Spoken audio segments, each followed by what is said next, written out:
self-defense only rely upon direct combat. So that idea of sort of just putting a gun on me and my family, I can fight back. Like, where's the Have you actually looked at the UN resolutions? No, which I tells haven't. exactly. So that's what you need to go and look at, because you see. But it doesn't give And then it's like Hashim was saying, international law has to be taken into consideration as well. And international law is what things are going to be measured by. Is that self-defense? Is that not self-defense? Because next you'll be asking me what is arms resistance. You see what I mean? That's why we Yeah, are exactly. asking So that. what do you need to do instead of you asking us? Ask the people. Listen. Ask the people who actually stated this as a law, which is the United Nations. But you're using it in the discussion and you're So not I'm defining using the application. No, you're asking for specifics. Yeah. What do you mean? Yeah. Specifics is what we have to look at. If you're looking, wait. If somebody tells you arms resistance is allowed, what do you think? No, wait. Just answer the question. When somebody tells you arms resistance is permitted, what do you understand? They can take guns and they can fight. Good. Okay, fantastic. Now wait. Give me specifics. Let me ask you a question. No. Give me specifics. And let me ask you a question. You see, I'm turning the table on them. Okay. But there's a reason why we're probing No, the but specifics. if you're going generic, then we can answer quite easily. But then when you start saying specifics, then you need to ask the people who actually postulated the law, which is the UN. The reason why. I can give you examples if you want. Give me what? Examples. Listen, if we say, for example, I think the question is, what would Jesus do? if we say, for I think it's a valid example, question. Turn the other cheek? I'm also just curious, even Islamically, or what you guys posted. let me say one thing. If we're in a situation where the UN says, international law says, you are not supposed to be bombing hospitals because they are considered protected infrastructure in a country. And I as a country have started to bomb hospitals. We can say this country on this war started to bomb hospital infrastructure. That is wrong by international law. We can be given an actual case study example, and we can all agree. So we're not asking. Because that would be a war crime. If you want, that's fine. But then there is, but then it's nuance in the sense that there are certain conditions. If those apply, then it won't be a war. When we ask you, what does proper armed resistance look like in Gaza and West Bank, what does the correct use of that right look like? We'd have to look at international That's what I'm law. asking. We'd have to look at And that's why I international law told to find you, out. when you're asking specifics, then you need to ask. Then you need to ask the people who postulated. I don't know the law, international not law. us. Yeah, we didn't postulate it. I'd have to look into that. For example, That's look, fair. That's not a problem. there are clear statements as to what constitutes a war crime. Yes, right now, many of the things what Israel is doing would be constituted as a war crime. But the question is this: who would implement it when every time it goes to the UN, it's been vetoed? See what I mean? We are actually, all the questions that we're asking here, for the sake of justice, is irrelevant. Because none of what we think is justice will be applicable, because every time we bring the culprit to justice, he is set free automatically by this, powers to be. And then on top of that, because Palestine is recognized as a state a lot of the time, they're not by a few countries. It's recognized by many countries. But what I mean is, like in terms like on the UN, when they then say, okay, when they're bringing it into their considerations of justice, they then don't allocate it properly because they've missed that. Do you remember during the Oslo Accords when they were actually working towards a two-state solution? Yes. Their Prime Minister Yitzhak Rabin was assassinated by a Jew.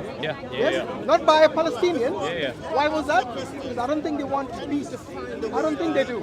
I think the only thing that will satisfy them is only if all the Palestinians vacated that country, which they consider to be theirs. And what we can do. Because remember, it was the Canaanites who are actually, many of the Palestinians are the descendants of the Canaanites. And according to even your Bible, it says that Israelis actually oppressed them to the extent where, and this is recently, like Netanyahu used the Amalekites as the example. And the Amalekites were wiped out because God told the Israelis to completely annihilate them. The men, women, children, and even the livestock was not to be spared. Children, babies. Yes? So this was, according to them, the command from their God. Genocide an entire population. That's not going to happen. Gaza's not. Well, it happened to the Amalekites, did it not? No.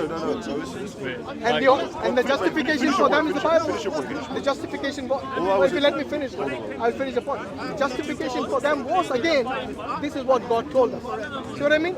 So they can always go back to the Bible to justify any genocide, any oppression, or any massacre, or even the babies. I take issue with the... This is 1 Samuel 15. Yeah, I know. It's okay because you haven't applied genocide to this current Gaza conflict, so I'm not going to attribute that to you. But I do take. Do you not think it's genocide? No, it's not genocide. So who are the Palestinians? It is a particular community who is being wiped out, and just because they happen to be in that place, just like the Amalekites. Okay, hold on 1 second. So I wouldn't describe the 10,000 or so estimated casualties as genocide, because the term genocide. But we're not justifying it. We're just saying technically. I'm saying it's not genocide. The army. Wait. How many have died in Yemen? Where is your outrage? Wait, finish your point. Wait. Where is your outrage? A lot of Muslims have Finish your point. I'm going to finish my point. atrocities everywhere. Armenian genocide.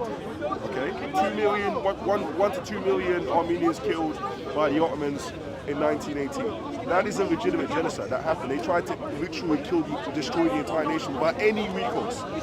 What is happening right now? Why is that a genocide and not this?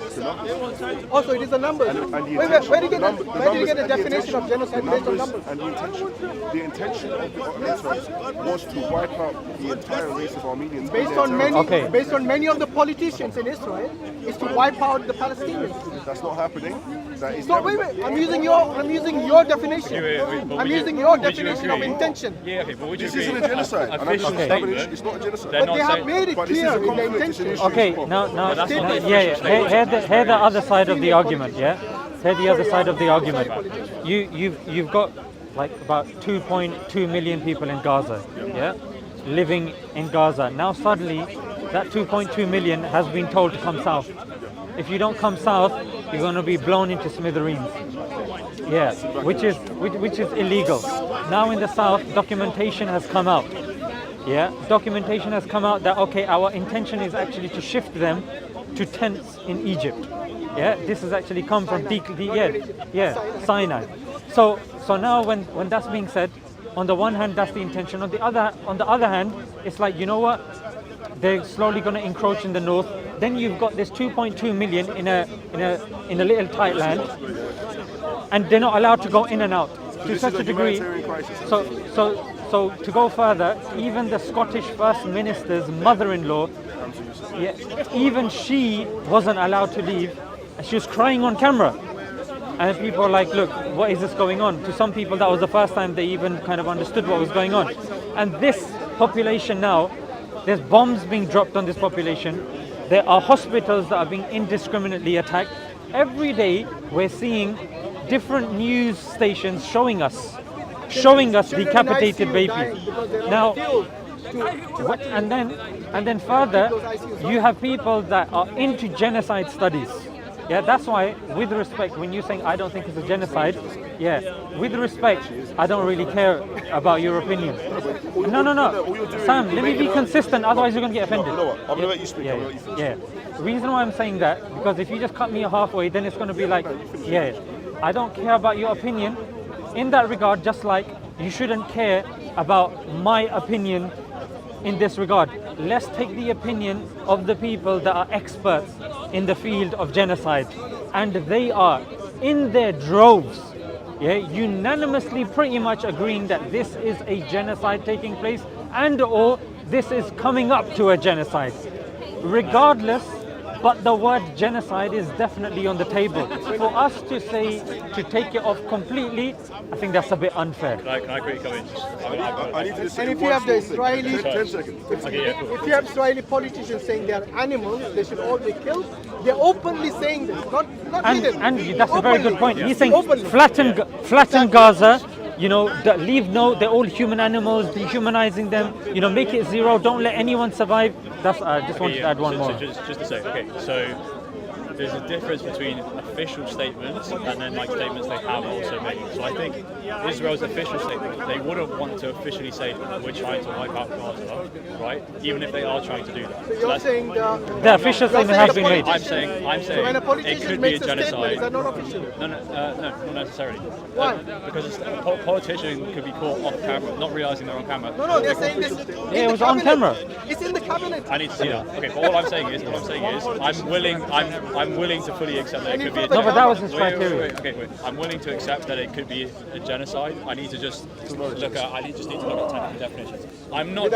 Without researching your baby. I'm trying to make a point. You're concluding without research.